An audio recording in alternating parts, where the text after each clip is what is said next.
പറഞ്ഞു പറഞ്ഞ് തൊണ്ടയിലെ വെള്ളം മൊത്തം വറ്റിയതാണ്. ശോചനീയ ദൃശ്യങ്ങൾ പലകുറി പകർത്തി ക്യാമറ കണ്ണുകൾ കുഴഞ്ഞതാണ്. പിടിപ്പുകേടിൻ്റെ സ്മാരകം എന്ന് പലകുറി വിമർശിച്ചിട്ടും ജനപ്രതിനിധികൾക്ക് യാതൊരു ഒഴുപ്പുമില്ല. എങ്കിലും കൊല്ലം KSRTC ബസ് സ്റ്റാൻഡിൻ്റെ ദുരവസ്ഥ ഒരിക്കൽ കൂടി സംപ്രേഷണം ചെയ്യുകയാണ്. കൊല്ലം KSRTC ബസ് സ്റ്റാൻഡിൻ്റെ ശോച്യാവസ്ഥയെക്കുറിച്ച് കഴിഞ്ഞ മാസം 21-ാം തീയതി മാതൃഭൂമി ന്യൂസ് സംപ്രേഷണം ചെയ്ത വാർത്തയാണ് പ്രേക്ഷകർ ഇപ്പോൾ കണ്ടത്. ഒരു തവണയല്ല, പലകുറി ഈ വാർത്ത അധികാരികളുടെ മുന്നിൽ ഞങ്ങൾ എത്തിച്ചതാണ്. പക്ഷേ തൊലിക്കെട്ടിയേറെയുള്ള ജനപ്രതിനിധികൾ അതൊന്നും കണ്ടില്ലെന്നടിക്കുകയാണ്. തൃശ്ശൂരിൽ കെട്ടിടം തകർന്നു വീണ് 3 തൊഴിലാളികളാണ് മരിച്ചത്. ആ സാഹചര്യത്തിലാണ് ഈ മഴക്കാലത്തെ കൊല്ലം KSRTC ബസ് സ്റ്റാൻഡിൻ്റെ ശോച്യാവസ്ഥ ഒരിക്കൽ കൂടി ചർച്ചയാകുന്നത്.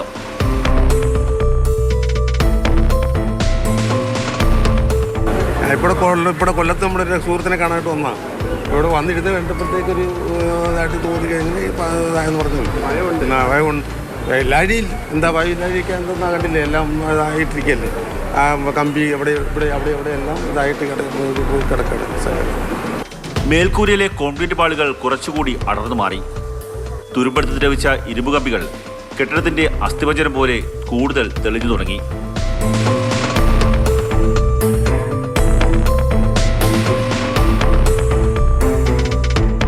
മഴവെള്ളം ഒലിച്ചിറങ്ങുന്നത് ഭിത്തികളിലേക്ക്. പൊളിഞ്ഞിറങ്ങിയ ഭാഗത്തേക്ക് വെള്ളം കൂടുതലായി എത്തുന്നു. കെട്ടിടത്തിന്റെ തകർച്ച എപ്പോഴുണ്ടാകുമെന്ന് പറയാനാകാത്ത അവസ്ഥ. വൈദ്യുതി കടന്നുപോകുന്ന വയറുകളിലേക്ക് മഴവെള്ളം എത്തിയാൽ ഷോക്കേറ്റത് തന്നെ. വല്ലപ്പോഴും വരുമ്പം കാണുന്നതേ ഉള്ളൂ. എങ്കിലും നേരത്തെ തൊട്ടേ വരുമ്പോഴും ഇതിങ്ങനെ തന്നെ ഒരു മാറ്റവും ഇല്ലാതെ കിടക്കുന്നു.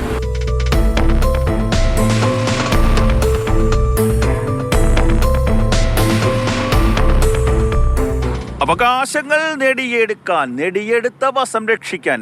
അതെ, അവകാശ സംരക്ഷണത്തിന് വേണ്ടി ഒട്ടേറെ സമരങ്ങളാണ് കൊല്ലം KSRTC ബസ് സ്റ്റാൻഡിൽ അരങ്ങേറുന്നത്. അതിൻ്റെ ബാക്കി പത്രമാണ് ഈ കെട്ടിടത്തിൻ്റെ മുകളിലും ഭിത്തിയിലും കാണുന്ന കൊടിതോരണങ്ങൾ.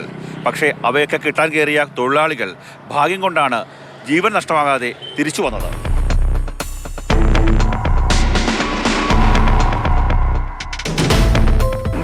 മനുഷ്യർക്ക് യാത്ര ചെയ്യാൻ വയ്യാത്ത രീതിയിലാണ് ഇവിടുത്തെ കൊടിതോരണങ്ങൾ. ഓക്കെ, ആരെങ്കിലും പെട്ടെന്നൊരു വണ്ടി ഓടി വന്ന് നമ്മൾ ഓടി ഇറങ്ങുക, അവൻ്റെ കണ്ണും മൂക്കും വായും എല്ലാം പൊത്തോണ്ടായിരിക്കും ഇറങ്ങിപ്പോൾ. ഇതിനൊക്കെ ആരുതമാനം CIT ഉണ്ട്, INTUC ഉണ്ട്, BMS ഉണ്ട്.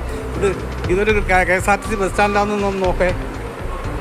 പിന്നെ എനിക്ക് തോന്നുന്നു ഇത് പാർട്ടിക്കാരുടെ ആവശ്യത്തിന് വേണ്ടി ഉപയോഗിക്കുന്നൊരു സാധനമായിട്ട് മാറിയിരിക്കുക ഇപ്പോൾ. ധനമന്ത്രിയും ഗതാഗത മന്ത്രിയും കൊല്ലം ജില്ലക്കാരാണ്. ബസ് സ്റ്റാൻഡ് നവീകരണത്തിന് ബജറ്റിൽ വാരിക്കോരി പ്രഖ്യാപനങ്ങൾ നടത്തിയിട്ടുമുണ്ട്. ആ പ്രഖ്യാപനങ്ങൾ കേട്ട് കൊല്ലത്തുകാർ നന്നേ സന്തോഷിച്ചു. നമ്മുടെ ധനമന്ത്രിയുടെ പ്രഖ്യാപനമല്ലേ, ഉടൻ നടപ്പാകുമെന്നായിരുന്നു കൊല്ലത്തുകാരുടെ പ്രതീക്ഷ. കഴിഞ്ഞ ദിവസം തൃശ്ശൂരിലുണ്ടായ ദുരന്തം ധനമന്ത്രിയും ഗതാഗത മന്ത്രിയും മുഖവിലയ്ക്കെടുക്കണം. ഈ കാണുന്ന കെട്ടിടം അപകടാവസ്ഥയിലാണ്. പൊളിച്ചു പണിയുക തന്നെ വേണം. ക്യാമറമാൻ ഷാനാസ് പരീദിനൊപ്പം കണ്ണൻ നായർ, മാതൃഭൂമി ന്യൂസ്, കൊല്ലം.